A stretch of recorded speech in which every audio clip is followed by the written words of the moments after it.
Chicago recently, as you know, passed a budget that was plugged with $38.5 million from, quote, surplus TIF funds. These difficult times forced a move that I've been calling for years. TIF districts are supposed to generate economic development where it otherwise would not occur. They were not created to be a rainy day fund or a safety net when the economy went sour.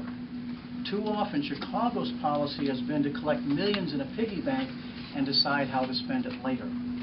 More money has accumulated than anyone could have ever imagined, more than $4 billion. And some of those funds could have been used by the other taxing bodies for years if TIFs were retired when they had run their course. Just one example, because we talked about transparency a lot, Homewood.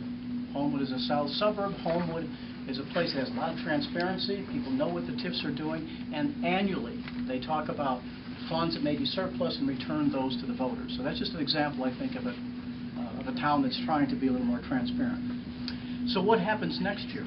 Will TIF dollars bail out the budget again? Will officials turn to tax increases and rate hikes? The system is broken and needs to be fixed. It's time for something to change. Therefore, I'm calling for a moratorium on all new Chicago TIFs.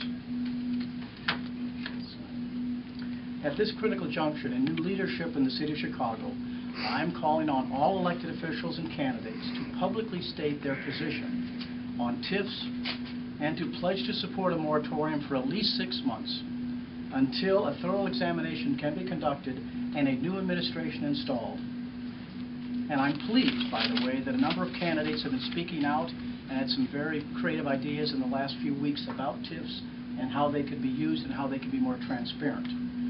My hope is that a moratorium will slow the proliferation of TIFs. We need a review of all TIFs, balances, and surplus. We need to understand how vendors get contracts for TIF projects. That means budget processes should be reformed to include TIF districts in that debate.